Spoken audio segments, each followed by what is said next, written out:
Dalawa lang ang posibleng dahilan ba't nandito ka sa channel na 'to. Una, isa ka sa 3 followers ko.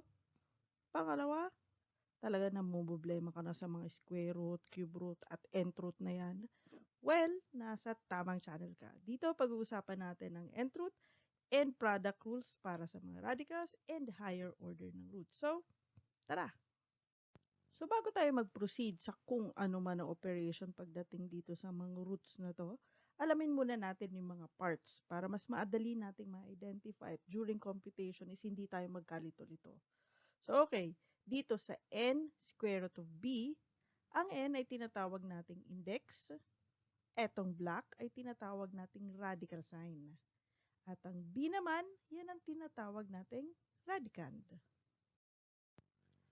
Dito, papakita natin ang connection ng mga power o yung mga exponents dito naman sa n roots. So, simulan natin sa square root. So, kapag naka-exponential form siya, 3 squared is equals to 9. Kapag gagawin naman natin tong sa roots, so makikitang yung 2 na exponent dito sa power ay siya naman yung index dito sa roots. So, bakit wala tayong nakikitang number pagdating dito sa roots? Usually kasi kapag 2, hindi na natin sinusulat kasi siya yung pinakamababang index na posible. So, pag wala yan, understood 2 na yon. Okay? So, next naman ay ang base. So, yung base dito sa exponential form, dito sa roots, siya naman yung sagot. Okay?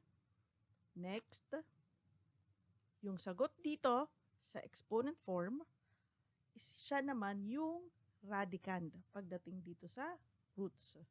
So, ang index, siya yung number dito sa may upper left corner ng natin, radical sign. So, that's 2. So, kapag binabasa yan, square root. Okay? Basta the moment na wala yan 2, square root yan lagi. Next, cube root. So, ibig sabihin, ang power nun ay 3. So, example, 5 to the third power or 5 cube is equals to 125. So, yung 3 dito ay siya naman ang index pagdating sa root form. Ang 5 ay yun naman ang sagot at yung 125 dito is siya naman yung radicand. So, ang index natin dito ay etong number na to, 3. So, cube root. So, pagbabasahin natin to is cube root of 125 is equals to 5. Ito kasi, pag power, babasahin natin as 5 cube or 5 to the third power is equals to 125.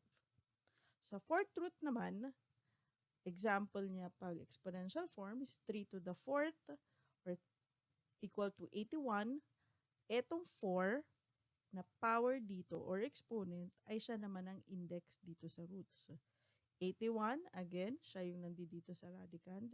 At ang 3 or yung base, siya naman ang sagot dito. So, ang index is 4 kasi siya yung nandito before the radical sign. So, ang nth root, kapag gagawin natin in exponential form, is b to the n equal to a. Ito naman is nth root of a is equals to b. So, ang index niya ay n. So, hopefully with this, mas nalinawan tayo kung anong connection ng n power doon sa nth root. Ayos ba? So, try natin kunin ang roots nitong mga exercises na to. So, sa first is cube root. Ano ang cube root ng 512? Pwede nyo munang i-post to, i-compute nyo per problem, and then i-play nyo na lang kapag meron na kayong sagot. Or pwede mo naman akong sabayan. So, sa first problem, cube root of 512 ay 8. Kasi 8 times 8 times 8 ay 512. Next, negative fourth root of 625. Be mindful na yung negative is nandito before the fourth root of 625. Ibig sabihin, hindi siya kasama sa kukuhanan mo ng fourth root. Ang kukuhanan mo lang ng fourth root ay ang 625. Okay? So, ang fourth root ng 625 ay 5. But since meron negative dito, i-multiply natin siya. So, becomes negative 5. Okay, next problem. Cube root of negative 27.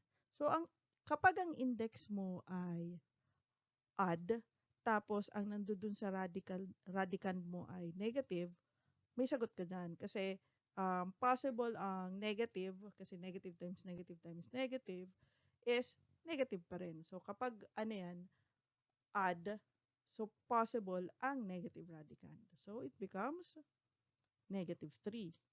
Pero in this case, tingnan natin ang fourth problem. Fourth root of 32. Negative 32. Ang 32, merong fourth root, tama ba? And that is, tama ka, 2. But negative 32, possible kaya yon?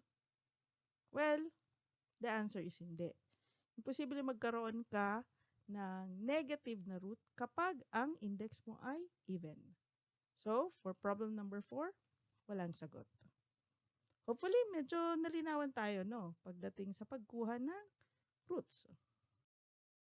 Sa product rule of radicand, sinasabi dito na x root of A times x root of B is equals to x root of A times B. Dito, ine-emphasize na dapat pareho ang index, which is x. Kapag pareho yon, pwede mo nang i-multiply yung radicand ng dalawa, kaya naging siyang A times B or AB. So, sample exercises natin ay 1 square root of 7 times square root of 3. So, dito, makikita na pareho ang index. Hindi lang nakikita, pero it's understood na 2 yun. So, 7 times 3 is equals to, tama, square root of 21.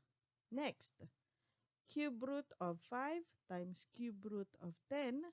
So, dito, makikita na pareho ulit ang index, which is 3. So, proceed na tayo sa multiplication ng radicand. So, 5 times 10, yes, that's 50. So, ang final answer is cube root of 50. Next number is cube root of negative 2 times cube root of 12. Again, pareho naman sila na may index na 3. So, proceed lang tayo sa multiplication ng radicand. So, that's negative 24. So, it's cube root of negative 24. Dali lang, di ba? I know, pasayaw-sayaw ka lang dyan eh. Kanina pa eh. Okay, sige. Proceed na tayo. Dito, isi-simplify natin yung mga problem. So, mas i-apply natin ngayon yung product rule of radicand. So, dito, square root of 16x cube, pwede nating hiwalayin to into 16x squared times x. So, square root of 16x squared, hiniwalay natin yung loob. Bakit? It's because walang perfect square ang x cube, pero ang x squared meron. So, kaya hiniwalay natin siya into x squared times x. Okay? So, ang square root of 16x squared ay 4x. Itong square root of x, since wala siya, kukopihin lang natin or itatabi lang natin.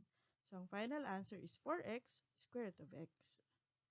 Next naman na problem is cube root of 2x times cube root of 4x to the 5th. So again, kapag pareho ang index, pwede nating i-multiply yung radicand, I mean. So 2x times 4x to the 5th is equals to 8x to the 6th. So cube root of 8x to the 6th, ang 8 ay may cube root na 2, ang x to the 6th ay may cube root na x squared. So, final answer is 2x squared.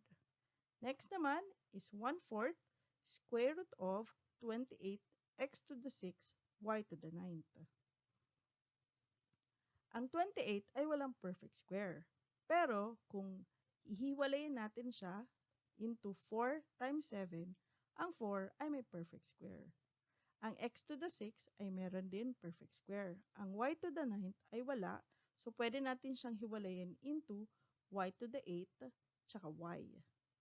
So, yung walang perfect square, grinupo natin. So, yun yung square root of 7y. At yung may perfect square, grinupo din natin, which is yung 4x to the 6, y to the 8. Yung 1/4, matitira lang sa labas. Okay? I-simplify muna natin to. 4x to the 6, y to the 8. So, ang square root nun ay 2x to the 3rd, y to the 4th. So, ang gagawin mo lang naman is i-divide mo lang naman yung exponent nito para dito sa mga x to the 6 tsaka y to the 8 ng 2 kasi ang index ay 2. So 6 divided by 2, 3. 8 divided by 2 ay 4. Kaya siya naging y to the 4th. Okay. Etong square root of 7y, hindi na kayang isimplify, so ikakabit lang natin. Note na meron pa rin tayong 1/4. So pag binultiply mo siya dito sa number, or sa constant na 2, magiging siyang 2/4 or 1/2. So, etong x to the 3rd, matitira pa din. Y to the 4th, ganun pa rin. And then, ganun pa rin din sa square root of 7y. Kaya ang final answer ay 1/2 x cubed y to the 4th square root of 7y.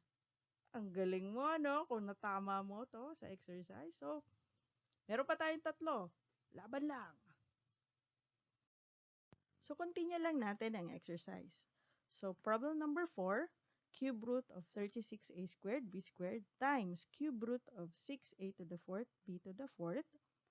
Pareho ang index. So, proceed lang tayo sa pagmumultiply ng radicand. So, 36 times 6, that's 216. A squared times a to the 4th, that's a to the 6. B squared times b to the 4th, that's b to the 6. So, lagay lang natin tong radical sign tsaka index. So, that's cube root of 216, a to the 6, b to the 6. Cube root ng 216 ay 6. A to the 6, ang cube root niya ay a squared. Cube root ng b to the 6 ay b squared. So, final answer is 6a squared, b squared. So, problem number 5, 3ab, fifth root of a to the 10th, b to the 10th. Kapag ganito, gagawin mo lang naman is, ito, yung power nito divided by index. So, 10 divided by 5, a squared. 5 divided by 5 para sa b, that's 1. Kaya b na lang. So, ito, nung sinimplify natin, that's a squared b. Ito, meron pa rin sa labas. So, 3ab. So, i-multiply pa rin natin. So, papasok na dito yung pag-multiply ng mga variables. So, a times a squared, that's a cube. B times b, that's b squared. Yung 3, ang number kasi before a squared b ay 1 lang naman. So, 3 times 1, that's 3. So, final answer ay 3a cubed b squared. Ayos pa? Ayos pa. Last number. Square root of 36a squared b squared times 4a to the 5th b to the 4th. So, dito mapapansin nyo na wala nang dot na nagsasabing multiplication. Actually, kumpara dito sa problem number 4, may dot man yan o wala, understood na yan kapag ganitong dalawang radical sign na magkatabi, multiplication na siya. So, hanggat walang plus or minus dyan, or division, understood, multiplication kagad yan. Okay? Pareho ang index, which is 2. Proceed na tayo sa multiplication ng radicand. So, 36 times 4, that's 144. A squared times a to the 5th, that's a to the 7th. B squared times b to the 4th, that's b to the 6th. So, square root nito, ang 144 ay 12. Ang a to the 7th, 7 divided by 3, 7 divided by 2, that's 3. Pero may remainder na 1. So, kaya natira siya dito. Ang 6 divided by 2 ay 3. Wala na siyang remainder, kaya wala nang b dito. Okay? So, that's 12. A cubed, b cubed, square root of a. So, yan ang final answer.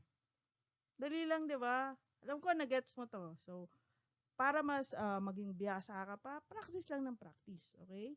At kapag may hindi ka naintindihan, tanong lang sa teacher or classmates na nakakaalam or balikan natin to. Okay. So, kung nakatulong to, pwede mo tong i-like, syempre, at i-share sa iyong friends and classmates. Tsaka, ang pinaka-importante, i-subscribe. Thank you!